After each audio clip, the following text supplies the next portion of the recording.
Ce premier épisode est particulier parce que c'est le tout premier et parce que l'invité qui ouvre Sensible ne pouvait pas être plus juste. Aujourd'hui, je ressens une vraie fierté, une immense joie et un privilège rare. Charlie Salvatore a choisi Sensible pour cette première conversation. En moins de 2 ans, il est devenu l'expert beauté dont tout le monde parle. Plus d'1 million de personnes le suivent, près de 2000 nouvelles chaque jour. Élu 2 fois influenceur de l'année 2025, sollicité par les plus grandes maisons et marques de beauté et de luxe. Mais ce qui fait l'empreinte de Charlie ne se mesure pas uniquement en chiffres. Ce qui marque, c'est son authenticité, sa parole assumée, sa liberté, sa manière d'être profondément sensible. Avec lui, le maquillage dépasse l'image. C'est un rapport aux femmes, aux hommes, à leur confiance, à leur estime d'elles-mêmes. Il révèle, il valorise, il recadre aussi. On le suit d'abord pour son talent, on reste pour la personne. Alors aujourd'hui, on va prendre le temps de le découvrir. Qui est Charlie derrière l'artiste ? Qu'est-ce qu'il a construit ? Qu'est-ce qui l'a rendu aussi libre, aussi entier ? Une conversation profonde, vraie, et je suis très heureuse qu'elle commence ici.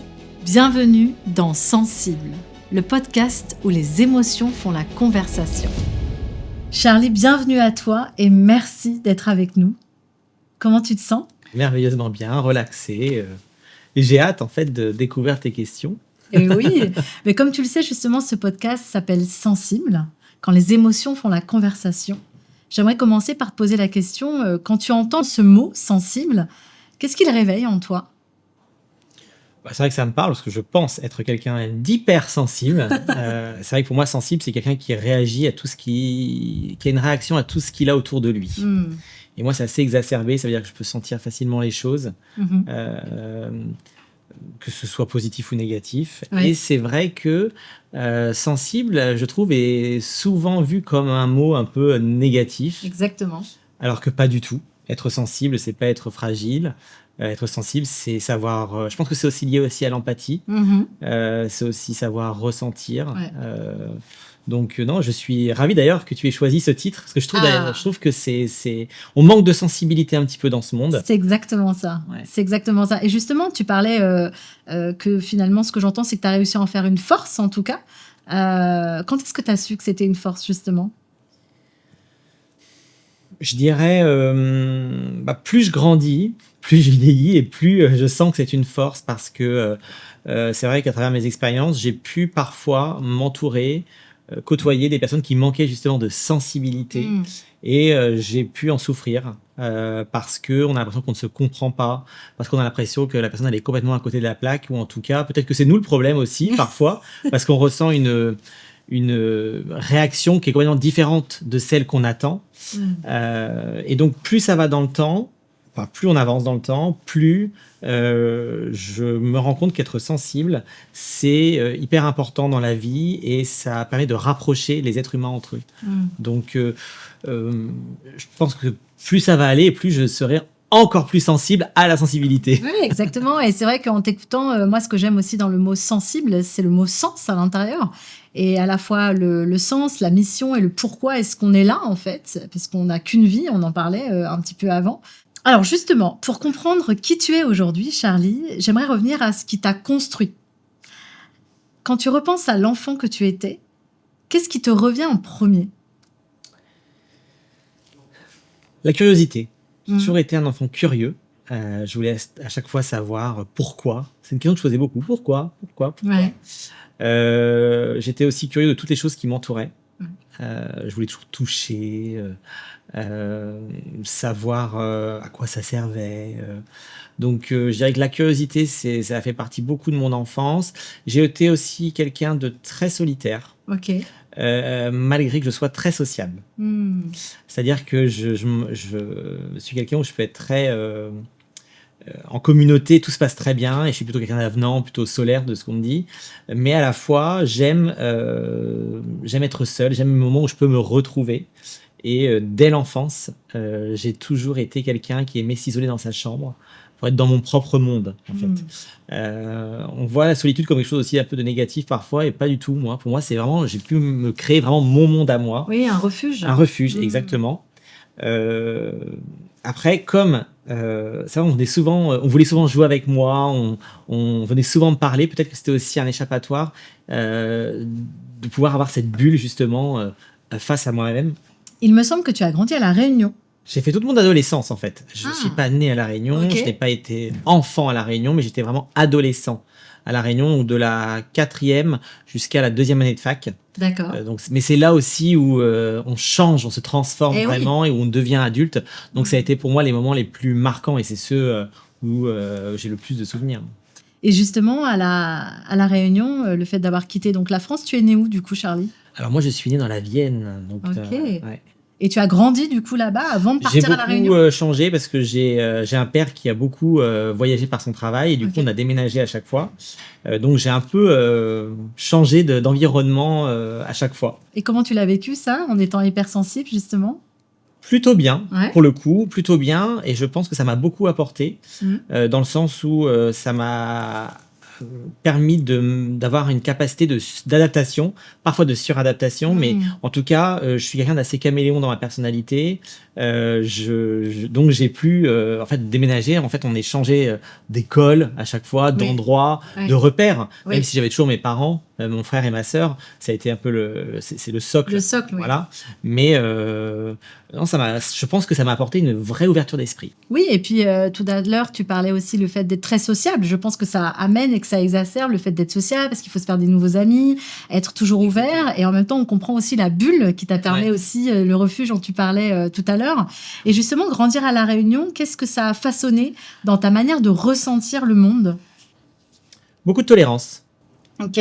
Ouais, beaucoup de tolérance parce que La Réunion, il faut savoir que c'est une île des dom-tom, mais où il y a une mixité incroyable. Vous avez de toutes les religions, toutes les couleurs de peau, et ça vous permet justement d'avoir cette vraie ouverture d'esprit, de parler avec des personnes qui ont aussi des cultures différentes, même s'il y a quand même une culture commune parce qu'ils vivent tous à La Réunion. Donc, moi, ça m'a permis d'avoir une vraie ouverture d'esprit.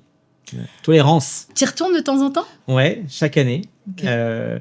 Une à deux fois. Alors, une fois par an ou une fois tous les 2 ans. Après, c'est vrai que mes parents viennent aussi, donc ça s'équilibre comme ça. Et puis maintenant, c'est vrai que je suis beaucoup pris par le travail, donc forcément, j'ai un petit peu moins le temps. Mais en tout cas, c'est toujours un plaisir d'y retourner. J'imagine. Justement, en parlant de ce travail, j'aimerais savoir quand est-ce que le maquillage est entré dans ta vie? À l'adolescence, je ne voyais pas ça comme un travail, mais plutôt comme une passion. J'achetais les magazines pour voir justement sur les publicités qui étaient dans les magazines, notamment dans Vogue, par exemple. J'adorais Vogue. Et je regardais comment étaient maquillés les modèles, plus que comment elles étaient habillées. Donc c'était plus une passion. Et après, moi, je voyais pas un métier derrière, dans le sens où pour moi, à l'époque, en tout cas, il n'y avait pas assez de débouchés. Moi, j'y vais à La Réunion aussi. Je me suis dit, bon, je vais pas faire grand-chose. Et en plus, j'ai des parents qui, comme beaucoup d'ailleurs, je pense, veulent un métier où il y a un avenir pour leurs enfants. Et c'est vrai que je voyais pas forcément d'avenir. Donc, je l'ai gardé en passion et j'ai fait une école de communication marketing. Pour ça, j'ai dû rentrer en métropole. C'est pour ça que j'ai quitté La Réunion. D'accord. Je suis parti à Lyon, où j'ai fait sub de pub. Donc, je gardais le maquillage comme passion, mais j'ai fait un bachelor en communication marketing. Et en fait, pourquoi je suis rentré dans ce milieu professionnel du maquillage, c'est qu'après mon bachelor, donc j'étais à Lyon à ce moment-là. Et pour continuer mes études, pour aller jusqu'au master, il fallait que j'aille à Paris, parce qu'il n'y avait pas à Lyon à ce moment-là. Donc, je me suis octroyé une année de césure parce que je ne voulais pas à ce moment-là aller à Paris. Donc, j'ai déposé des CV, notamment chez Sephora. Ok. Et en fait, c'est là où j'ai vraiment découvert un monde qui m'a passionné. Alors, j'étais déjà passionné par le make-up, mais j'ai découvert vraiment tout le monde de la beauté. Donc ça devait rester un job d'1 an. Et en fait, je suis resté. Ah, c'est incroyable. Et quand tu dis que tu étais déjà passionné par le maquillage, est-ce que tu commençais un petit peu à maquiller? Tu avais testé? Oui. Raconte-moi un Alors petit moi, peu. je suis plutôt autodidacte. C'est-à-dire que j'apprends de moi-même. Et c'est pas lié que au maquillage, dans tout. J'aime apprendre par moi-même, ou alors on me montre une fois et après, je suis quelqu'un, comme je suis très curieux, je veux apprendre par moi-même. Mais après, c'est vrai que l'avantage chez Sephora, c'est qu'on avait aussi beaucoup de formations par les marques. Donc du coup, je me perfectionnais aussi pendant mon temps libre sur mes copines. Voilà, je leur appliquais du maquillage et donc c'est grâce à ça où j'ai pu développer, on va dire, mon expertise sur ce domaine-là. Mais je n'ai pas fait d'école de maquillage. C'est ça qui est incroyable. Alors cependant, tu as fait la plus belle des écoles parce qu'on voit à quel point aujourd'hui ta communication te sert et même tu as une manière de parler, on y reviendra bien évidemment, mais ton éloquence, les choix des mots, tes intonations, je pense que tu es très apprécié aussi pour ça. Donc finalement, cette passion va devenir un métier petit à petit. Et justement, le maquillage, derrière ce choix-là, qu'est-ce qu'il a révélé de toi avant même que cela devienne finalement une carrière ? Je me suis rendu compte que le maquillage, ça pouvait changer beaucoup de choses, notamment sur la confiance en soi. Parce que moi, j'ai commencé à utiliser sur moi-même du maquillage à l'adolescence pour cacher des traces d'acné. Parce que j'ai eu de l'acné, beaucoup de boutons, et c'est vrai que c'est pas forcément esthétiquement agréable, en tout cas, de se voir avec des boutons. Donc, je cachais avec de l'anti-cerne. Et c'est là où j'ai pu découvrir le pouvoir du maquillage, parce que en cachant justement ces imperfections, je me sentais beaucoup plus à l'aise, j'avais beaucoup plus confiance. Et donc, même vis-à-vis des autres ou même au travail, j'étais plus performant, mais parce que j'avais plus confiance. C'est ça. Donc j'ai vu que le maquillage, c'était pas comme on peut le voir maintenant, où on se dit ah oui, mais il a pas besoin, ou elle a pas besoin de maquillage. Je déteste d'ailleurs quand on dit ça, parce que c'est pas forcément un besoin, ça peut être aussi un plaisir. Mais en tout cas, moi, le maquillage, je sais que ça peut donner confiance et ça peut même changer une personne. Et je l'ai vu aussi pendant mon expérience au fur et à mesure des différents le travail que j'ai eu. Quand je maquillais ou quand je maquille quelqu'un, souvent je vois un résultat, mais pas visuel, parce que oui, on l'a, mais dans le comportement de la personne. Elle a aussi beaucoup plus d'assurance, certaines pleurent, certaines disent que ça sauve même leur mariage. Mais pourquoi ? Parce qu'en fait, elles ont repris confiance en elles. Exactement. Et même là encore, à l'heure actuelle, j'ai des personnes qui me disent « Mais Charlie, mon mari me regarde enfin ». Et ça, c'est dingue. Je me dis, c'est tellement puissant. Ouais, parce que je me dis, ça reste du maquillage. On pourrait croire que c'est très superficiel, alors qu'en fait, tu peux changer la vie de personne. Mais absolument, absolument. Et je pense que tu as complètement raison. Après, ce qui est intéressant dans la nuance, c'est la confiance et l'estime de soi. La confiance, c'est vraiment justement l'action qui va découler de ça et on se sent plus forte et on se sent justement à travers ce regard qu'on a. Tu parlais de ce mari, mais ça peut être aussi obtenir un nouveau job, aller à un entretien. Tu vois, ça apporte une force, une dynamique. Et puis, il y a, je pense, cette rencontre avec le miroir, avec soi, qui est plus intime, qui est plus subtile. Et en ça, le maquillage, ça rejoint un petit peu ce côté adolescent avec cette peau acnéique. Quand on se regarde, c'est pas évident. Et en fait, grâce à ça, on peut sublimer les choses.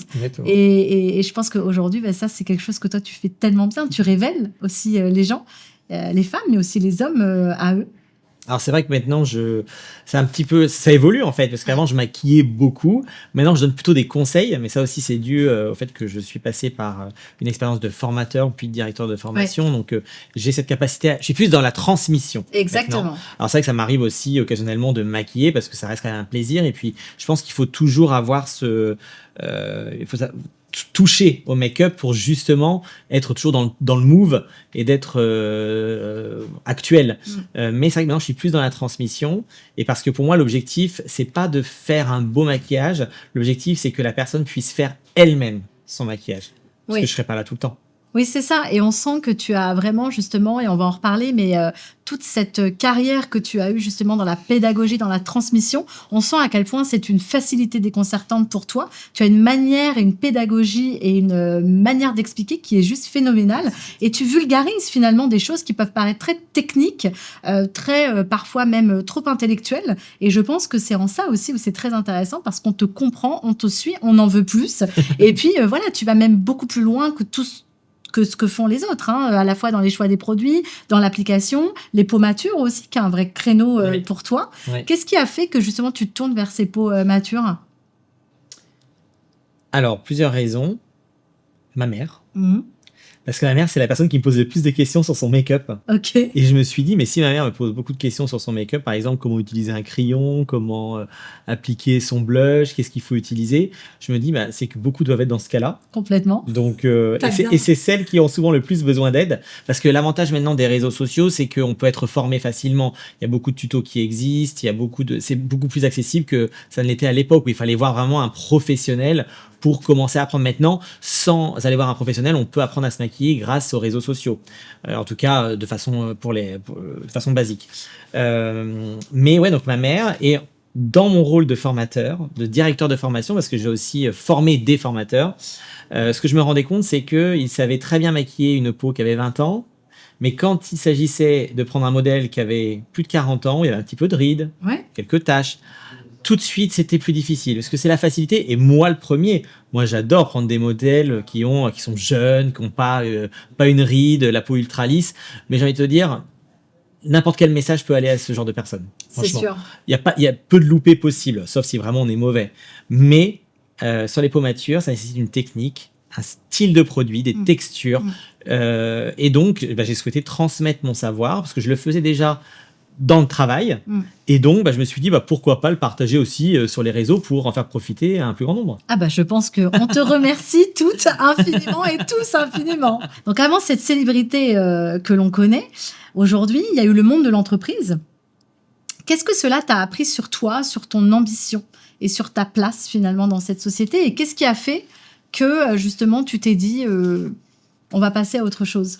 Alors, l'entreprise pour moi, ça a été ça m'a quand même bénéficié. Pourquoi? Parce que je suis quand même quelqu'un qui a un fort besoin de sécurité. Et l'entreprise, par rapport à l'entrepreneuriat, on a un besoin de sécurité qui est beaucoup plus comblé. Ce que j'ai aimé aussi, c'est cette cohésion avec les équipes. Parce qu'on est tout le temps avec eux. Alors c'est que le Covid a aussi un peu changé les choses, mais on est quand même revenu à une vitesse de croisière normale maintenant. Et ça m'a permis aussi de faire de belles amitiés, de travailler dans un but commun. Donc l'entraide, ça m'a beaucoup aidé. Ça m'a permis aussi d'avoir aussi des valeurs dans l'entreprise, parce que certaines aussi ont de belles valeurs et elles les communiquent et on travaille ensemble aussi dans le respect de ces valeurs. Donc pour ça a été bien. Mais alors je suis quelqu'un où j'ai un fort besoin de liberté. J'ai un fort besoin de liberté et quoi qu'on en dise. Alors c'est vrai que plus je montais aussi en échelon, donc plus mon poste, plus j'allais vers des postes de direction, j'avais quand même plus de liberté. Forcément parce que j'avais un pouvoir de décision qui était plus fort. Mais à un moment donné, j'avais envie de raconter aussi ma propre histoire. J'avais envie aussi de ne plus coller dans une case parce que je trouve que le problème dans les entreprises, c'est que souvent on recrute des talents pour leur personnalité, mais on en fait des robots. Ça, c'est un peu dommage, mais ça, c'est valable pour toutes les entreprises parce qu'on veut les faire coller justement à leur vision des choses. Et moi, je pense que j'avais beaucoup plus de choses à apporter plutôt que de suivre la vision de quelqu'un d'autre. Oui, et puis en plus, tu étais quand même déjà dans un monde artistique aussi, c'est important de le rappeler. Donc forcément, toi qui as ce côté un peu plus rebelle, finalement, j'entends, avec une grande envie de liberté, c'est difficile aussi un peu de rentrer dans le moule, de rentrer dans la case. Je pense que ça devient d'ailleurs un peu plus compliqué pour beaucoup d'entre nous. Et c'est en train d'évoluer quand même, je trouve, même s'il y a encore pas mal de travail en France, bien évidemment. Mais c'est vrai que cette casquette, du coup, artistique, et puis j'imagine quand même ce talent qui était reconnu déjà à l'époque. Est-ce qu'il y avait une petite voix qui te disait il y a quelque chose ailleurs? Oui, mais là encore, j'étais beaucoup rattrapé par mon besoin de sécurité. D'argent, du coup. D'argent, je ne parle pas de gagner plus d'argent, mais en tout cas, je sais que l'argent, je me dis, si je quitte mon entreprise, je peux, en tout cas, j'ai une plus forte probabilité de me retrouver sans rien que si je reste salarié. En tout cas, c'est ce que je pensais. Sécurité financière. Sécurité financière, oui, tout à fait. Je pouvais m'exprimer quand même assez bien dans mon entreprise, mais c'est vrai que ça avait ses limites. Moi, c'était une question d'équilibre. C'est une question d'équilibre. J'aurais pu continuer. Je pense que si je n'avais pas eu le succès que j'ai sur les réseaux, je serais encore en entreprise et ça m'aurait pas foncièrement dérangé, même si j'aurais eu quelques frustrations. Après, je pense que dans la vie aussi, dans tout travail, c'est important de travailler forcément avec passion, mais il y a des moments où tu aimes plus de choses, d'autres tâches que tu aimes moins. C'est un peu la vie, mais c'est vrai que le fait d'être parti maintenant, je réalise que je vais pas dire j'ai eu un gros manque à gagner, mais qu'est-ce qu'on se sent bien quand on peut s'exprimer. Tu vois, quand on travaille pour soi, en fait. Quand on n'a pas quelqu'un qui nous dit, ah non, faut pas faire comme ça. Non, moi, c'est pas la vision que nous, on a. Ça enlève beaucoup de frustration, en fait. Et là, tu goûtes à la liberté ultime. Oui, même si, attention, il y a quand même, on en parlera peut-être, mais il y a quand même des points à ne pas négliger qui sont plutôt des points un peu plus sombres. Mais oui, je sais que je travaille pour moi. Demain, je veux dire non, je dis non. Demain, je dis oui, je dis oui. Je fais ce que je veux. Exactement. Voilà. Donc c'est ça qui est très plaisant et qui colle bien aussi à ma personnalité. Et ça t'apporte de la sécurité. Oui, parce que j'ai aussi la sécurité financière grâce aussi au travail que je fournis, parce que maintenant j'ai de jolis partenariats avec des marques, mais je ne fais pas que ça, parce que beaucoup de personnes voient ça sur les réseaux, mais je fais aussi beaucoup de consulting pour les marques. Je fais aussi du make-up, j'en fais peu, mais j'en fais aussi. Donc j'ai aussi, je gagne ma vie en faisant ce que j'aime. Oui, on sent que tu as une palette Ouais. différente Et justement. c'est ce que j'aime dans mon travail, c'est que je ne fais pas tout le temps la même chose, et c'est que je prends un vrai plaisir à me lever le matin parce que je travaille pour moi, en faisant ce que j'aime et que je m'affranchis de tout ce que je n'aime pas, tout simplement. Ça donne envie. Moi, j'aimerais qu'on creuse un petit peu plus, Charlie, justement. Donc, tu disais, on entend que tu étais plutôt heureux en entreprise, tout allait bien. Mais qu'est-ce qui va faire, justement, que tu te dis, là, je sens un virage qui s'impose, il va falloir y aller. Et forcément, comment tu prends la décision de te lancer officiellement? Parce que tu avais déjà, en fait, un compte sur Instagram. Oui. Mais qu'est-ce qui a fait que tu te dises, OK, là, je vais vraiment le faire tous les jours? En tout cas, je crois que tu postes tous les jours. Je poste tous les jours, ouais. Quel est le point de bascule? Alors, en fait, il y a plusieurs raisons qui ont fait, en fait, qui je suis maintenant. Alors, c'est vrai que j'ai commencé à poster, moi, il y a 2 ans. D'accord. En fait, comme tu disais, moi, je postais plutôt mes photos de vacances. Ouais. Donc, les gens voyaient que des photos de moi ou des vidéos, mais je postais pas vraiment de make-up. J'avais un compte dédié au make-up, mais qui était plus lié au travail. Un jour, l'idée dans ma tête a germé. Je me suis dit, je forme des make-up artistes, je forme des formateurs, donc je leur partage mon savoir. Et en fait, d'autres personnes peuvent en avoir besoin. Donc, j'ai commencé à poster des vidéos, pas du tout de façon régulière, de make-up. Et en fait, il est arrivé un événement assez tragique il y a 2 ans. 2 ans, presque pas jour pour jour, mais à quelques semaines près, où j'ai perdu mon meilleur ami. Mon meilleur ami est mort d'un cancer. D'accord. Et ça a été très dur pour moi, parce que je venais de perdre mon grand-père 2 mois avant aussi. Donc pour moi, là, j'étais vraiment face à la mort de façon très intense. Je n'avais jamais été confronté à la mort d'un proche jusqu'à mes 36 ans. Donc, je n'avais jamais été confronté à la mort, de près ou de loin, mais ni de mort d'amis, non. Et là, ça a été l'hécatombe. Donc, ça a été un moment compliqué pour moi, surtout qu'il était assez loin aussi physiquement. Donc, je travaillais en société et en plus en tant que salarié. Et le soir, je me retrouvais seul face à moi-même. J'étais très triste. Et il fallait que j'occupe mon temps parce que moi, je suis quelqu'un où c'est soit je me morfonds, ou alors il faut que je pense à autre chose pour pouvoir rebondir. Donc, comme dans ma personnalité, j'ai plutôt tendance à rebondir. Ce que j'ai fait, c'est que j'ai commencé à faire des lives sur les réseaux sociaux. Ok. Parce que j'avais la capacité, il fallait un nombre d'abonnés minimum, je crois que c'était 500, et je les avais.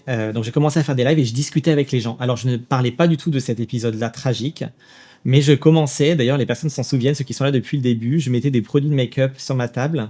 Et en fait, je commençais à donner des conseils make-up. Mais ce que les gens ne savent pas, ou peu, j'en ai parlé qu'une seule fois, mais c'est parce que je souhaitais combler une tristesse, en fait. Donc, et je voulais penser à autre chose. Et du coup, je voulais pas en parler parce que sinon, ça allait me rendre encore plus triste. Donc, je commençais à donner des conseils make-up. Et les gens ont commencé aussi à me suivre de plus en plus parce qu'ils aimaient ma personnalité, parce que j'étais aussi honnête sur mes recommandations, je faisais des démos, etc.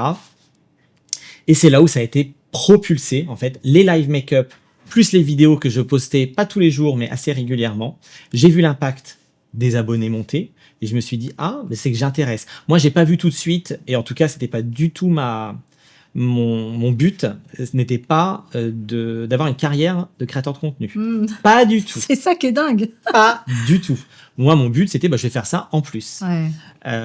Et puis, ça a monté, si bien que en mars 2025, je dis mars parce que c'est vraiment cette date où j'ai pris rendez-vous avec les RH de ma société. Je me suis dit, mais là, en fait, je peux plus faire les deux. C'est plus possible. J'avais à la fois des demandes des marques. Moi, j'avais un travail monstrueux parce que je commençais à poster tous les jours. Je postais tous les jours. Et en fait, j'avais quand même un travail à plein temps. J'avais 18 pays, donc je voyageais partout. Ouais. C'était plus possible de faire les deux. C'était plus possible. Voilà. Donc, j'ai ouvert la conversation en disant qu'il faut que je parte. Parce que je sentais que c'était le point de bascule. Et avec les événements que j'avais eu dernièrement, qui m'avaient quand même chamboulé émotionnellement, je me suis dit, j'ai pris conscience de la mort, je me suis dit, on n'a qu'une vie. Et on se rend compte que la vie est éphémère. Ouais.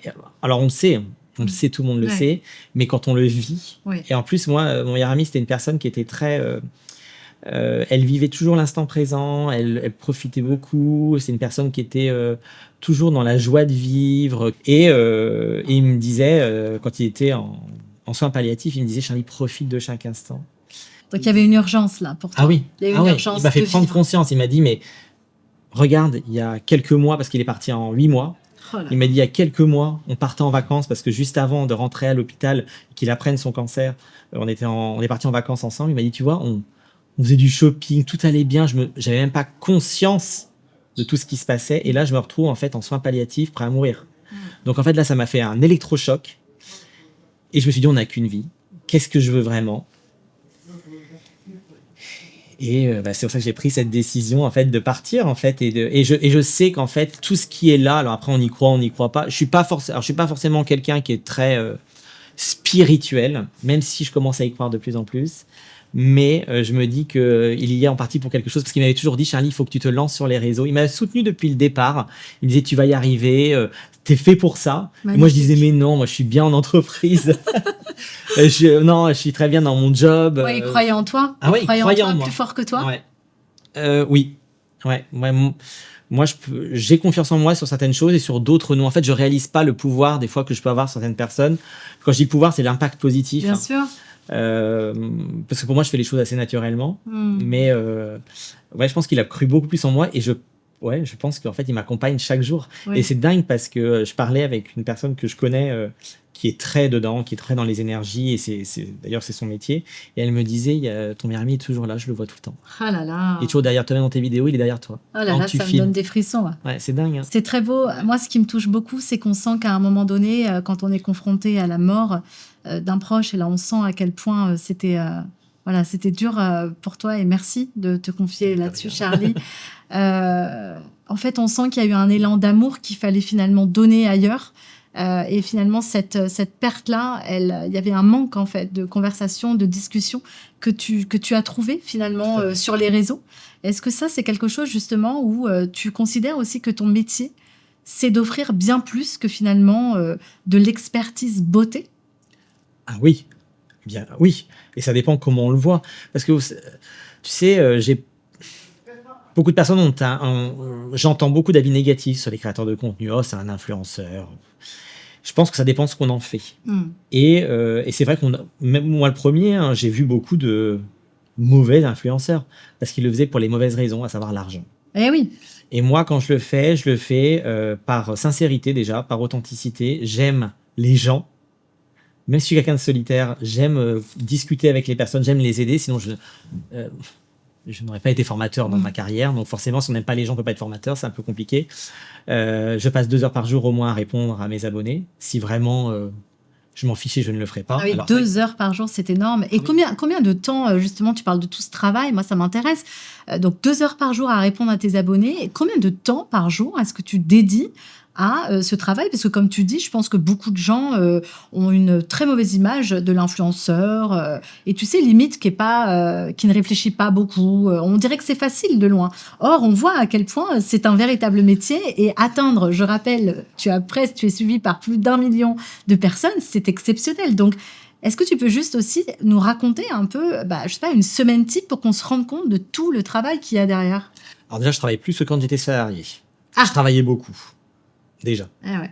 C'est quoi plus? C'est-à-dire que c'est toute la journée, ça en continue. En fait, le piège, d'ailleurs, c'est une part sombre de ce métier, c'est de ne jamais déconnecter. Votre téléphone est votre outil de travail.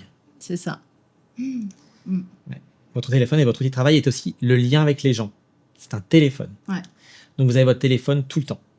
Déjà, les gens qui ne travaillent pas dans les réseaux sociaux sont déjà très connectés.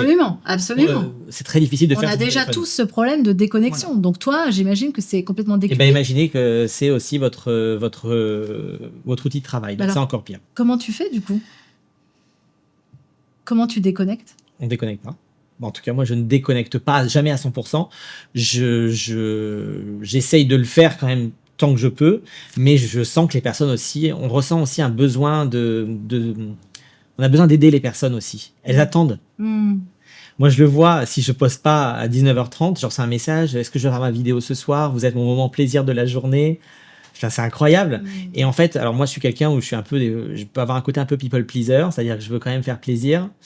Et donc, ça me ferait un peu mal au cœur que des personnes, en fait, se sentent un peu délaissées. Donc, j'ai ce côté où je ressens le besoin de poster, en tout cas, tous les jours pour l'instant. C'est pas qu'une question d'algorithme, parce qu'on peut se dire, oui, poste tous les jours juste pour avoir l'algorithme, pas du tout. C'est aussi cette adrénaline aussi qu'on a avec les gens, cette discussion, parce qu'on lit des liens, même si ce sont des liens pour l'instant qui sont digitaux, mais on nourrit des liens parce qu'il y a des personnes derrière. Oui, il y a un rendez-vous, on sent. Il y a un rendez-vous, Okay. ouais, exactement. Okay. Après, évidemment, j'arrive à me L'avantage aussi, c'est que je peux organiser mon emploi du temps comme je le souhaite. C'est ça, on revient à cette liberté. Voilà. Et excuse-moi, Charlie, pour que je me rende compte, combien de temps, peut-être pas une semaine, mais à ce moment-là, zoomons sur une journée, combien de temps te prend de tourner une vidéo? Je me rends pas du tout compte. Tourner une vidéo, c'est pas ce qu'il y a de plus long. Okay. Ce qui est le plus long, c'est l'inspiration. D'accord. Je pense que tous les créateurs de contenu me comprendront quand je vais dire ça. C'est parce que quand on tourne la vidéo, moi je sais un petit peu comment la tourner, je sais parce que j'ai un style, voilà, qui est à peu près identique, parce que c'est ce que j'aime faire et parce que c'est ce qui me correspond. Le plus difficile, c'est l'inspiration, c'est comment je vais en parler. Par exemple, je sais que je vais faire une vidéo sur les cernes parce que chose importante, et ma communauté le sait, c'est que je pose souvent des questions en story. Quelle vidéo vous avez envie? Oui, tu fais beaucoup participer les autres. Bien sûr. On sent que c'est vraiment un échange. Et est-ce que ça, c'est le côté un peu people pleaser, mais est-ce que c'est pas aussi répondre aux attentes et aux besoins de ta communauté aussi? C'est pas que people pleaser, c'est parce que moi, je considère que mon expertise, c'est le make-up. Mais moi, je sais comment il faut faire. Exactement. Les gens ne savent pas. Oui, donc c'est même comme dans l'expérience client, on va aller chercher les besoins, les attentes des gens. Et ils t'inspirent, en fait. Et c'est là où, d'ailleurs, où je pense aussi que je fais la différence, peut-être par rapport à d'autres créateurs de contenu, c'est que moi, je ne parle pas de moi. Qu'est-ce qu'on s'en fout de moi? Non, mais... Oh, je pense qu'il y a plein de choses. Non, mais d'accord, mais je veux dire, qu'est-ce qu'on s'en fiche de savoir quel anti-cerne j'utilise, quel fond de teint j'utilise? Oui, ça va peut-être intéresser des personnes qui me connaissent, et voilà. Mais je pense que ce qui va plus les intéresser, c'est ce qui leur correspond à eux. Donc, ton inspiration, elle vient justement des personnes qui te suivent? Tout à fait, parce que quand je pose la question, je vois qu'il y a beaucoup de personnes qui me demandent comment faire un trait d'eyeliner, comment faire une vidéo sur comment camoufler ses cernes. Et donc, là où va se trouver la problématique, c'est que si j'ai jamais fait de vidéo sur l'eyeliner, ça va, je vais pouvoir en faire une. Mais quand ça fait déjà 4-5 vidéos que j'ai fait sur les cernes, par exemple, je me dis comment je vais l'aborder de façon différente pour pas être redondant avec les personnes qui me suivent et qui ont déjà vu la vidéo. Donc, il faut trouver sous quel angle, quel produit je vais utiliser. Est-ce que j'ai fait une découverte dernièrement sympa d'un anti-cerne que je pourrais intégrer dans ma vidéo pour justement montrer à ma communauté cet anti-cerne est sympa et testez-le. Donc, c'est ça. Des fois, je peux rester, sans mentir, 2 heures sur mon canapé à attendre. Quand je dis attendre, c'est pas regarder un film, c'est attendre que l'inspiration vienne. C'est-à-dire, donc tu attends sur ton canapé? J'attends que l'inspiration vienne. Oui, je sais, ça paraît drôle comme ça, mais c'est-à-dire que si je regarde un film, je vais être absorbé dans le scénario. Tu vas pas être concentré, en fait, sur ta créativité. Donc, j'ai besoin de me concentrer et de me faire plusieurs scénarios dans la tête en disant, est-ce que ça c'est bien? Est-ce que c'est pertinent? Est-ce que c'est légitime? Ok, donc en fait, quand tu dis attendre, tu es quand même dans ta tête en train de te faire des scénarios. Donc là, c'est le créatif qui prend complètement Quand je dis attendre, c'est vraiment, je suis dans la réflexion. C'est ça. Dans l'introspection. Ok, j'ai compris.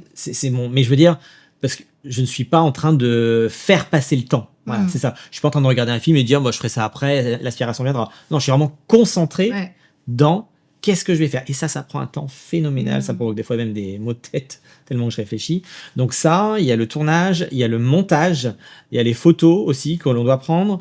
Il y a toute la partie email. Heureusement, j'ai des agents formidables, des personnes qui travaillent à mes côtés, qui font un travail incroyable et qui sont là pour filtrer aussi. Bien sûr. Mais toute cette partie email, quand il y a une collaboration, il faut des contrats parce que c'est encadré.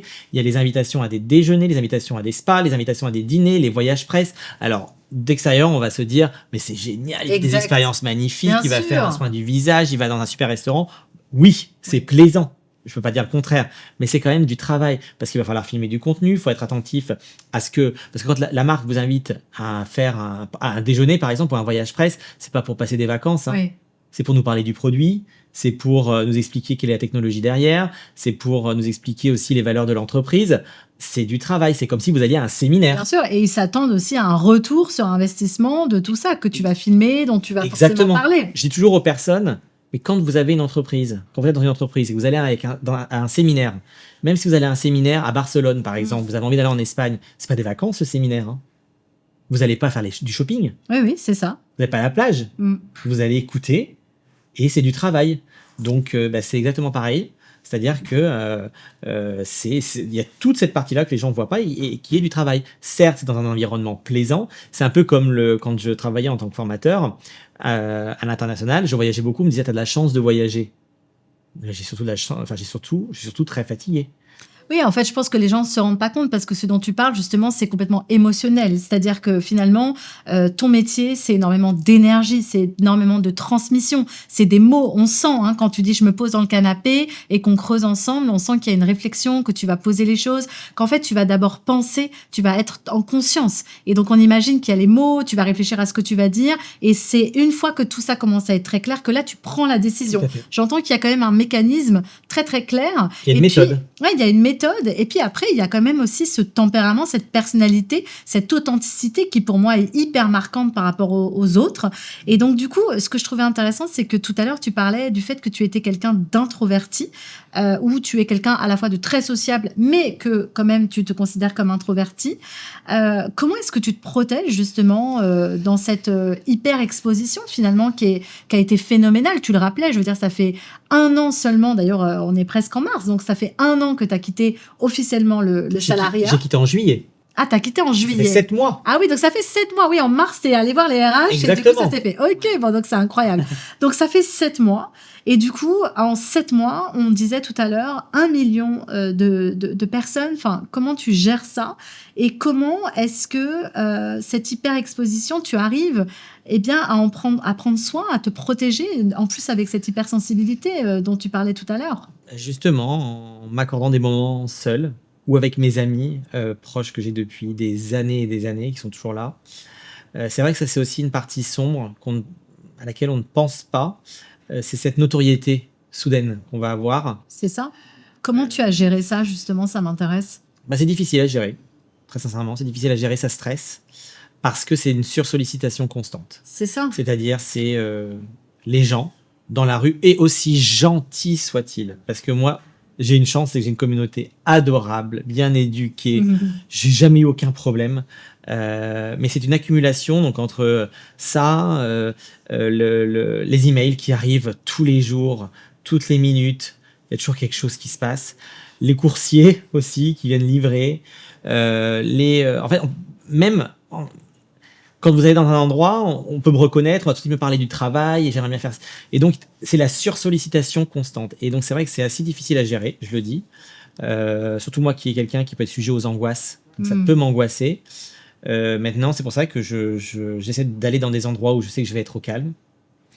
Est-ce que tu as une façon de te régénérer, de te nettoyer un petit peu en termes d'énergie, justement? J'ai jamais été très sportif, mais maintenant, je commence à mettre beaucoup à la piscine. Parce que j'adore. Ouais. Je marche énormément aussi. Je lis. Je prends du temps pour moi. Je vois mes amis, mais dans des endroits que j'appelle sécuritaires, c'est-à-dire là où j'ai l'habitude d'aller.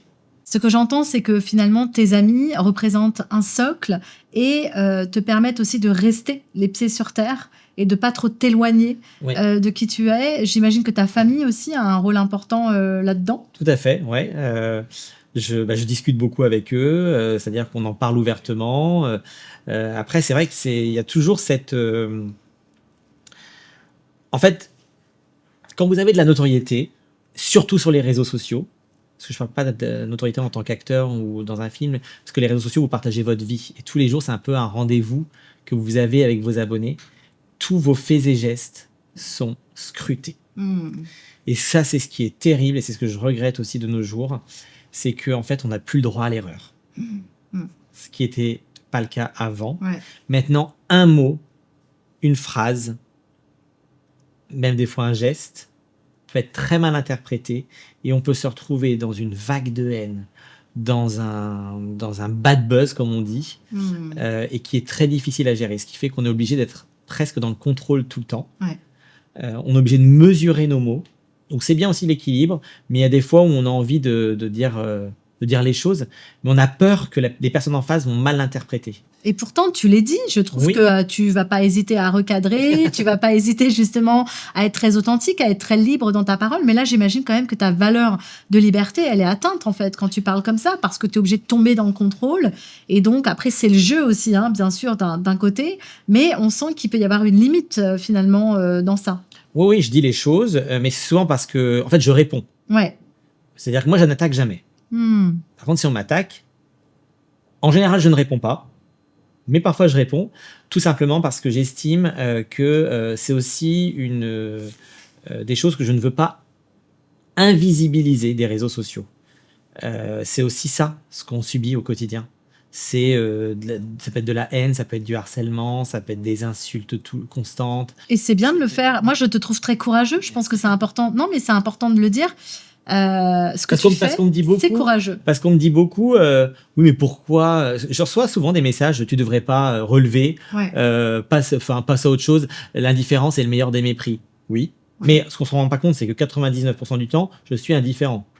Et ce que je montre, c'est de temps en temps ce que j'ai, mais parce que je ne veux pas l'invisibiliser, parce que parfois les réseaux sociaux, justement, laissent passer ces messages-là, alors qu'ils devraient être filtrés. Et aussi, c'est montrer aussi la réalité de ce que peuvent être les gens derrière. Oui, il y a des gens méchants. Oui, et la réalité de ton métier, c'est ce que tu disais aussi tout à l'heure. Encore une fois, quand on t'entend, je pense qu'on idéalise et on croit que c'est très facile et que c'est que, comme tu disais, du spa, du restaurant, des soirées, etc. Oui. Mais derrière, il y a de l'énergie, il y a quelque chose de très intellectuel, il faut penser. Moi, je vois aussi ta créativité, en fait. Je vois souvent que tu postes aussi des messages comme quoi les gens te copient aussi pas mal. Donc, c'est comment rester justement très authentique, toujours dans cette innovation pour surprendre et en fait faire en sorte qu'on soit très fidèle à toi. Et en même temps, gérer ses haters, et il faut recadrer de temps en temps. Et ça, c'est courageux parce que tu pourrais ne pas le faire. Donc, qu'est-ce qui fait quand même que tu y vas ? Je pense mon authenticité parce que je peux pas me taire. Et je sais que ça pourrait compromettre des relations avec des marques. Hein. Pas parce que j'ai déjà eu la discussion avec des marques, hein, mon franc-parler justement, et d'ailleurs c'est ce qui se dit souvent, on me dit mais c'est rare d'avoir quelqu'un qui a autant d'abonnés et qui arrive à dire ce qu'il pense. Exactement, et c'est ce qu'ils font, je pense que c'est ce qui fait que les gens t'aiment énormément, Charlie. C'est parce qu'en fait je pense qu'on se reconnaît aussi en toi, et il y a quelque chose qui est vrai, qui est humain, très humain, et justement qui n'est pas surfait, qui n'est pas superficiel. Je pense que tu incarnes un homme à qui en fait, on a vraiment l'impression que tu es avec nous dans notre salle de bain, que tu penses aussi comme nous, que tu te mets aussi à la hauteur des questions, et en t'écoutant, on sent que les questions, on le ressent vraiment qu'elles viennent de la salle de bain justement, des hommes et des femmes au quotidien. Donc ça, c'est beau, c'est beau. C'est vrai, mais ça a été aussi un moment où j'ai réfléchi. J'ai réfléchi dernièrement, en fin d'année, l'année dernière, où je me suis dit, est-ce que je dois garder cette sincérité ? Est-ce que je dois garder mon franc-parler ? Parce que, et je ne juge pas, hein, beaucoup d'influenceurs, des gros surtout, maintenant font le choix de se prononcer sur rien, de ne rien dire, pas dire ce qu'ils pensent. Et ils ont le droit, parce que ça sauve leur partenariat avec les marques, parce que aussi, ils s'évitent aussi un maximum une vague de haine, parce qu'il faut savoir que quand on se prononce sur quelque chose, vous avez forcément soit le camp adverse, soit d'autres personnes qui vont juger ce que vous allez dire. Donc ça évite un maximum les jugements, quoique maintenant, même quand on prend pas parti, on se fait juger parce que justement on prend pas parti. Mais ce que je veux dire, c'est que c'est un choix que j'ai voulu faire aussi, où je me suis posé la question en fin d'année dernière, parce que je me suis dit, il y a des marques aussi qui me diront, peut-être que tu parles trop, tu dis trop les choses, et nous, par rapport à notre marque, on peut se retrouver des fois en porte-à-faux, parce qu'on pense pas la marque, de manière générale, pense pas comme toi tu penses. Donc, j'ai eu peur, mais après avoir eu cette discussion avec de très belles marques, et surtout de luxe, de très grandes maisons, j'ai vu que ça posait pas vraiment problème. Elles sont arrivées à passer au-dessus et à se dire, en fait, si on prend Charlie, on le prend en entier. C'est soit on le prend en entier, soit on ne le prend pas. Et en fait, c'est vrai que je reste toujours poli, entre guillemets, c'est-à-dire que dans le sens où je ne vais pas agresser gratuitement quelqu'un. Ouais. Je vais répondre. Des fois, je peux être assez virulent dans mes propos, et parce que la personne a été très virulente aussi envers moi. Oui, c'est une façon aussi de poser tes limites. Exactement. Et justement, toute cette confiance en toi, cette estime de toi, donc c'est un peu ce qu'on disait tout à l'heure pour les auditeurs, la confiance qui est plus dans le faire et cette estime où quand on se regarde dans le miroir, on est plus dans l'être. Est-ce que justement, c'est quoi ce parcours? Comment tu as fait parce qu'il faut oser justement poser ses limites, il faut oser y aller, prendre cette lumière, créer sa société, accepter justement toute cette dimension. Comment est-ce que tu construis et comment est-ce que tu as construit cette confiance et cette estime de toi? Alors déjà, je pense que la confiance, on la construit tout au long de sa vie. J'ai moins confiance en moi que j'aurais confiance en moi dans 10 ans. Donc, c'est un parcours, la confiance en soi. Et après, je pense que ce qui m'a vraiment construit, c'est le regard des autres, mais d'une façon positive. C'est-à-dire quand je voyais l'impact que j'avais sur les gens, je le voyais lors d'une formation en entreprise, je voyais que quand je voyais certaines personnes qui ne savaient pas maquiller, qui après arrivaient à le faire elles-mêmes, quand je voyais les résultats, même chiffres, que j'arrivais à engendrer, quand je voyais l'impact positif de manière générale sur les personnes, c'est ça qui m'a donné confiance. Parce qu'on parle du regard des autres, mais le regard des autres, on le voit comme un côté négatif à chaque fois. On dit il faut faire attention au regard des autres. Oui. Mais le regard des autres, il peut être très positif. Oui, et puis c'est de la reconnaissance, en fait, tout simplement. C'est de la reconnaissance de ton travail. Après, on sent le côté où, finalement, l'impact dans la croissance, j'entends. C'est-à-dire la croissance sur le chiffre, la croissance individuelle de chacun qui apprend à tes côtés. Donc, on sent, encore une fois, que le fait de transmettre, oui, ça a l'air d'être quelque chose qui fait complètement partie de toi. Ça donne du sens à mon travail. Puisque si je peux aider d'autres personnes, pour moi, c'est quand même hyper important dans la vie d'avoir du sens. C'est sûr, c'est sûr. Est-ce que parfois tu doutes, Charlie? Ah oui, bien sûr. Il ne faut pas oublier que je suis balance. Donc, dit balance, dit Qu'est-ce souvent... qui te fait douter? Parfois, je me dis que j'en serais pas capable. De quoi?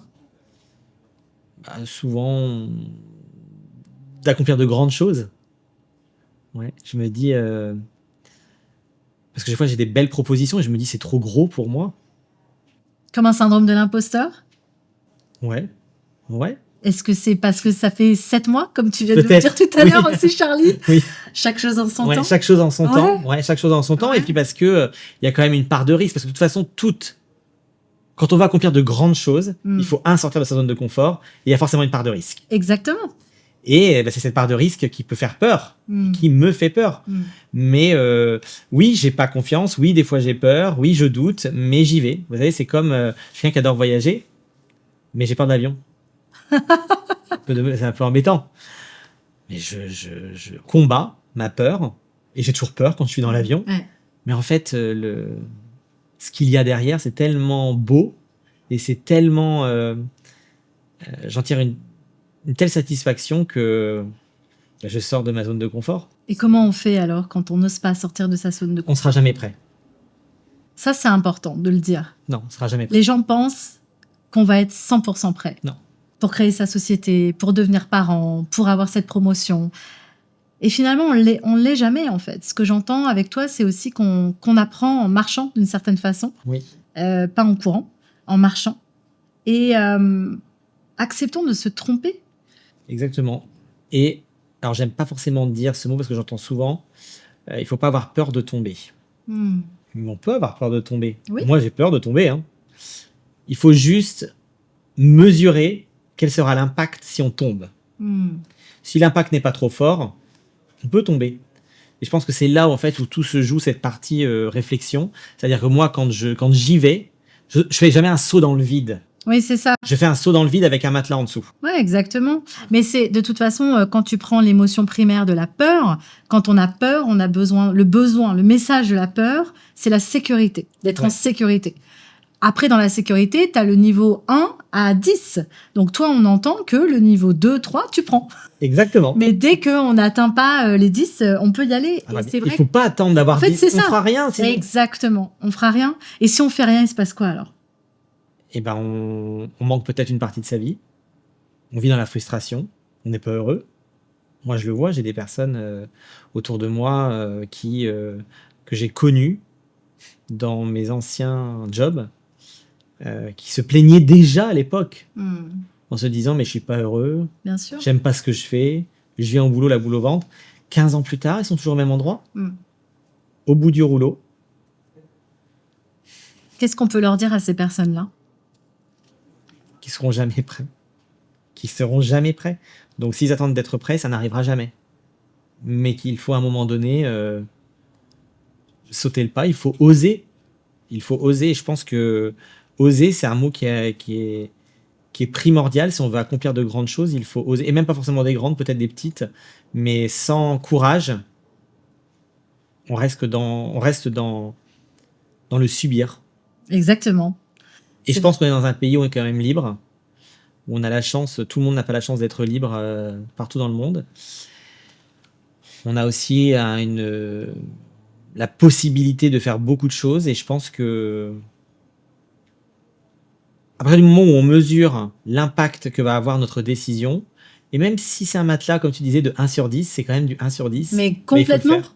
En fait, c'est ça, c'est vraiment la stratégie des petits pas. C'est comme quand tu prends une échelle et qu'il n'y a pas de barreaux, que tu regardes tout en haut de l'échelle, ça te paraît insurmontable. Or, si tu commences à mettre des barreaux, tout d'un coup, Exactement. ça commence à être plus doux et tu te dis, je peux y arriver. Et donc, c'est vraiment la stratégie des petits pas, hein, comme on dit, qui est importante. Et je reviens par Et rapport... d'ailleurs, je reviens parce qu'à l'actualité, j'ai vu sur ton Instagram que c'est une vidéo que tu avais partagée, qui Ouais. avait beaucoup touché, parce que moi aussi je l'ai partagée. C'était la mort d'Eric Dane. Oui, Et en fait, donc, il a dit 4 choses que j'ai trouvées, 4 leçons de vie qu'on apprend. Mais une qui m'a aussi beaucoup touché, c'est continuer de vous battre. Quoi que vous fassiez, il faut se battre. Il faut jamais abandonner. Et c'est ça, en fait, ce que je voudrais dire aux personnes qui se sentent bloquées dans une situation. C'est, au bout d'un moment, de toute façon, rien ne se fera sans souffrance, entre guillemets. C'est-à-dire, il va falloir forcément donner une partie de nous-mêmes pour changer. Il va falloir prendre des risques. Le risque zéro, déjà, n'existe pas. Et donc, on peut pas rester, en fait, immobile, ou sinon on reste dans le subir. Et dans ces cas-là, bien sûr. Après... si c'est pas nous qui se donnons le coup de pied aux fesses, qui le fera? En fait, c'est exactement ça. Mais d'où, tu sais, tu me connais, moi, je prône l'intelligence émotionnelle. Et c'est très intéressant quand tu parlais justement d'être assis sur ce canapé. Parce qu'en fait, avant de parler de courage et avant d'oser, faut-il encore avoir une vision pour soi-même. Et c'est là que tout commence. C'est qu'il faut oser, accepter, comme tu le fais, de s'asseoir dans ce canapé et d'avoir le néant. Et petit à petit, en se posant des questions, on va avoir des premières réponses. Il faut oser prendre un stylo et commencer à écrire les choses qu'on veut voir dans sa vie et commencer à se mettre en mouvement. Et je pense que c'est ça le danger, c'est qu'aujourd'hui, mine de rien, le réseau social, et je trouve que toi, justement, tu rends tout ça accessible, c'est qu'en fait, c'est exactement la même chose quand tu dis, bah voilà, vous allez devenir comme ça et le résultat te paraît complètement incroyable. Or, toi, tu nous dissèques étape par étape comment on va y arriver. Et donc là, on y croit. Et en fait, tu as la stratégie, toi aussi, des petits pas, finalement, dans ta manière, en fait, de transmettre. Et c'est ça qui fait qu'on se dit, avec toi, Charlie, c'est plus doux, c'est plus facile, en fait, d'y arriver. Et si on n'a pas ça, bah, on se dit, je sais pas faire, j'arrête. Et on vit quand même dans un monde où si c'est pas facile, on arrête. Et c'est OK de pas avoir soi-même de vision claire, parce que moi, par exemple, je suis quelqu'un je suis assez créatif. Donc, ça peut partir dans tous les sens. Tu es très créatif, Oui, Charlie, je suis pense. très créatif. Donc, je peux partir dans tous les sens. Ouais. Mais il faut se faire aider. Ouais. Moi, j'ai des personnes qui m'aident à y voir beaucoup plus clair, à établir une stratégie. C'est pas forcément des personnes qu'on paye, ça peut être des amis Exactement. qui ont une personnalité qui est complètement différente de la nôtre. Moi, quand j'ai besoin d'être recadré, entre guillemets, mais dans le vrai sens du terme, c'est-à-dire de me mettre à cadre, parce que des fois, comme ça va dans tous les sens, bah, on sait plus où aller, bah, j'ai des amis qui vont être beaucoup plus terre à terre, beaucoup moins créatifs. Et donc, c'est vers eux que je vais aller pour m'aider et pour m'aider à y voir plus clair. Alors, j'adore ce que tu dis et merci de le déposer ici. Comme tu dis, tu parlais de subir. Le contraire de subir, c'est être créateur, en fait, de sa vie et créatrice. Et comme tu dis, appelons aussi à l'aide. Je suis tellement d'accord avec toi, que ce soit justement des professionnels, des amis, sa famille. Mais c'est vrai qu'on n'ose pas. Non. On n'ose pas parce qu'on veut pas être vulnérable, en fait. Tout à fait. Et vulnérable, dans notre pays, c'est pas très... C'est pas très bien vu. Non, c'est pas très bien vu. Parce que c'est un peu comme sensible, d'ailleurs. On va croire qu'on est un peu fragile, alors qu'au fond, on est humain. C'est juste être humain. Ouais. Et puis être vulnérable, c'est aussi faire en sorte que plus personne nous atteint, puisqu'on est entier. Parce qu'être vulnérable, c'est se mettre à nu aussi. Oui. Donc, C'est ouvrir son cœur. Ouvrir son cœur. Donc, on peut plus nous atteindre à partir du moment où on l'a ouvert. Exactement. Donc toi, il n'y a plus rien qui t'atteint aujourd'hui? Si. Et je le dis pas. Mais si, mais c'est important. On a tous nos travers de toute façon, parce qu'on est des humains, on a un cœur, on a tous vécu des choses. Tout le monde a vécu des épreuves, des choses terribles. On a tous dû faire face à des moments difficiles. Et voilà, je pense que le plus important, c'est d'être bienveillant et surtout d'être bienveillant envers soi-même. Voilà. Alors, du coup, tout à l'heure, tu nous as fait rêver les restaurants, les spas, le monde de la beauté. C'est un monde d'argent, on va se le dire aussi. Alors, du coup, ça, c'est la partie visible de l'iceberg. Raconte-moi un petit peu, emmène-nous dans ce qu'on voit pas. La jalousie. La jalousie. Après, pour moi, la jalousie est humaine. Tout le monde a forcément été jaloux une fois. C'est humain, la jalousie. Maintenant, il y a la jalousie, on va dire, socialement acceptable et qui est saine, parce que parfois, on peut le ressentir naturellement. Et il y a la jalousie, pour moi, qui est malsaine, c'est-à-dire où on va vraiment aller dans je ne vais pas aller jusqu'à dire la destruction de l'autre, mais presque. C'est-à-dire que si on analyse la jalousie, qu'est-ce qui fait qu'on ressente l'émotion de la jalousie? C'est que je t'envie. Oui. Il y a quelque chose que tu as que je n'ai pas. Donc, je suis jaloux ou jalouse. Donc, ce qui peut être très intéressant, c'est que la jalousie peut être moteur, en fait. Si tu osais juste t'ouvrir en disant « mais waouh, ce que tu fais ou ce que tu es est inspirant. Et en gros, montre-moi, apprends-moi, transmets-moi. » et que je commence à poser des questions, qu'est-ce qui va faire que la personne n'ouvre pas? Ah oui, bien sûr. C'est ça qui est fou. Ce qui est terrible, c'est que dans ce monde aussi des réseaux sociaux, c'est que une rumeur peut partir vite. C'est-à-dire que demain, quelqu'un lance une rumeur. Oui, c'est ça. Après, au bout d'un moment, il faut juste se détacher. Tu sais ce que tu es, toi. Tu ne peux pas contrôler ce que les gens pensent de toi. C'est même pas ce qu'elles pensent, c'est ce qu'elles racontent de toi. Donc, concentre-toi sur ce que toi, tu penses. Tu sais les amis qui t'entourent. Tu sais les personnes qui sont honnêtes, qui sont vraies. Elles sont pas idiotes. La plupart des personnes ne sont pas idiotes. Et puis, il faut... On dit à la Réunion, on dit il faut laisser les ladis lâcher.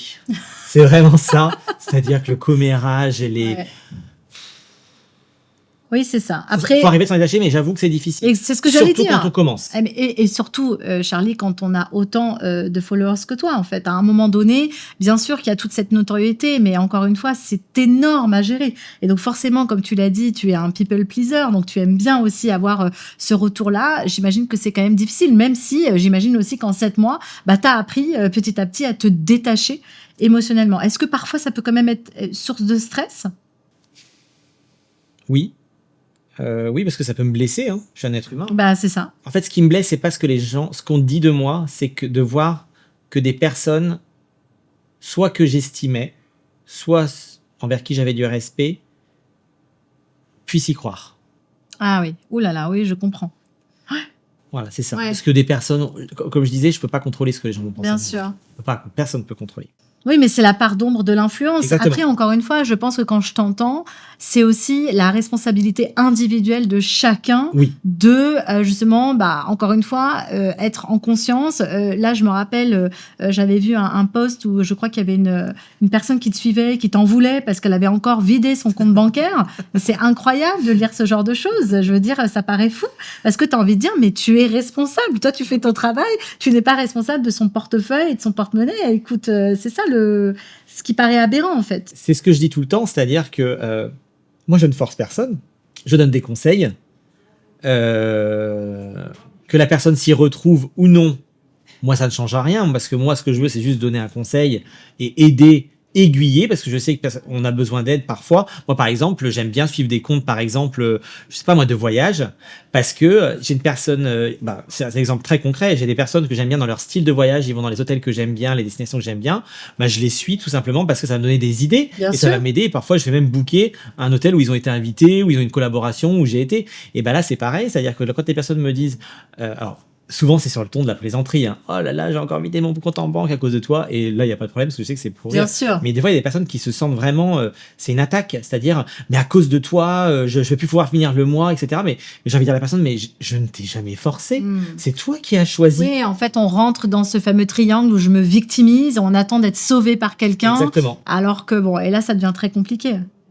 Mais bon, voilà, la plupart du temps, je sais que c'est sur le ton de la plaisanterie et je suis ravi parce que c'est vrai qu'avec tous les produits que je recommande et tous les conseils que je donne, je pourrais en tout cas en termes de chiffres, avoir plus ça va, plus j'ai un grand nombre de déceptions. Et c'est vrai que pas du tout. Ce que je vois, c'est que les personnes sont contentes. Elles m'écrivent chaque jour en me disant: Charlie, vous avez changé ma trousse de make-up. Je réussis enfin à appliquer mon fond de teint. Je réussis enfin à avoir des produits adaptés. Et ça, c'est magnifique. franchement, j'ai très rarement je me souviens même pas avoir une personne qui m'écrit en me disant je suis pas content du produit. C'est vrai que c'est très, enfin, en tout cas je m'en souviens pas, et c'est sans prétention que je le dis, c'est que c'est là où je vois l'impact positif. Et en plus je pense que ça se verrait, parce que si je recommandais des mauvais produits, les gens ne me suivraient plus, et en tout cas ça se verrait après dans le reste. Donc Mais après, il faut rappeler, je pense ici, parce que tu l'as pas dit, donc je me permets de le redire parce qu'on en a parlé tout à l'heure, que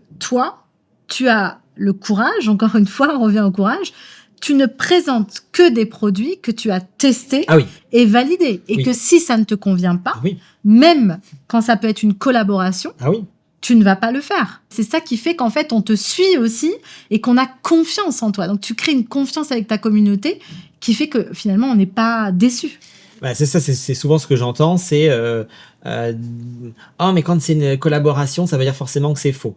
Je peux comprendre qu'on puisse avoir cette façon de penser, parce qu'il y a eu beaucoup d'influenceurs qui ont proposé des produits qui n'ont jamais testé, qui ne sont pas de leur domaine d'expertise.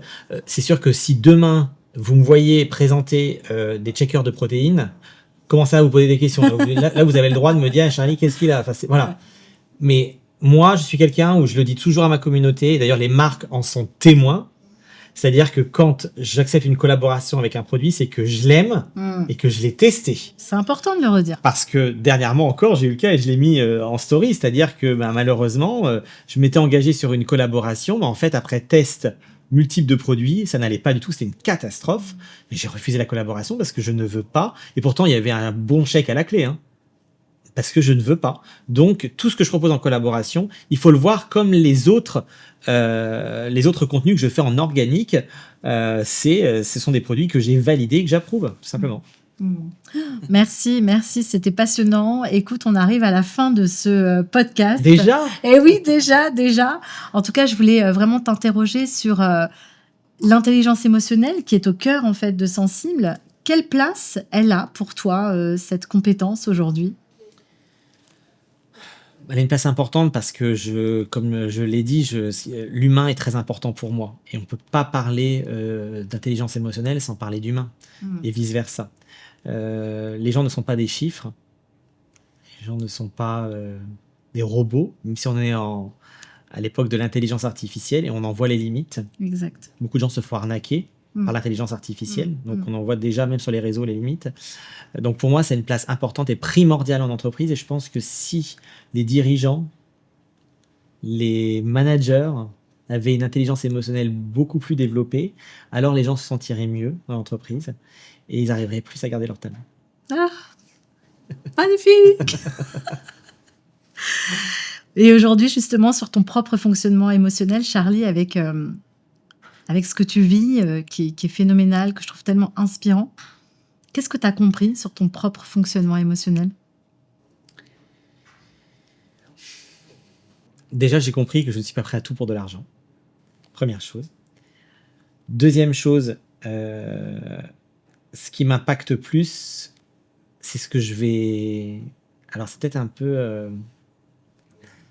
peut-être trop altruiste, ce que je vais dire, mais ce qui m'importe plus, c'est comment l'autre va sentir plutôt que comment moi, je vais me sentir. Je peux faire des vidéos redondantes qui vont me barber, qui vont être... où je vais pas forcément prendre moins de plaisir, mais si ça peut aider des gens, je le ferai. Donc, j'ai ce côté-là où ça m'a appris aussi à être encore plus dans l'humain, encore plus avec l'autre, dans l'empathie. Oui, c'est ce que j'allais dire. C'est vraiment de l'empathie. Tu te mets à la place de l'autre parce que tu sais quel impact, justement, ça va avoir et quel impact ça va procurer. Pour moi, je pense qu'on ne peut pas réussir sans passion. Je pense que la passion doit être au cœur. Il faut être passionné. Si on fait quelque chose qu'on n'aime pas, on peut gagner beaucoup d'argent en faisant quelque chose qu'on n'aime pas, mais je pense que personnellement, ça n'ira pas. Donc, pour trouver un bon équilibre, je pense qu'il faut faire les choses avec passion et avec le respect des autres. Magnifique mot de la fin. Merci infiniment, Charlie, de nous avoir fait l'honneur de commencer et d'introduire ce tout nouveau podcast Sensible. Merci à toi d'être vraiment venu avec le cœur grand ouvert. J'étais vraiment ravie de mieux te connaître et tu nous as emmenés dans ton iceberg. C'était vraiment passionnant. On aurait pu continuer pendant des heures, mais on va devoir s'arrêter là. Merci en tout cas, Charlie. Merci à toi pour tes questions très pertinentes Avec et grand longue plaisir. vie à Sensible. Merci beaucoup, Charlie. Merci, à bientôt. Merci, à bientôt.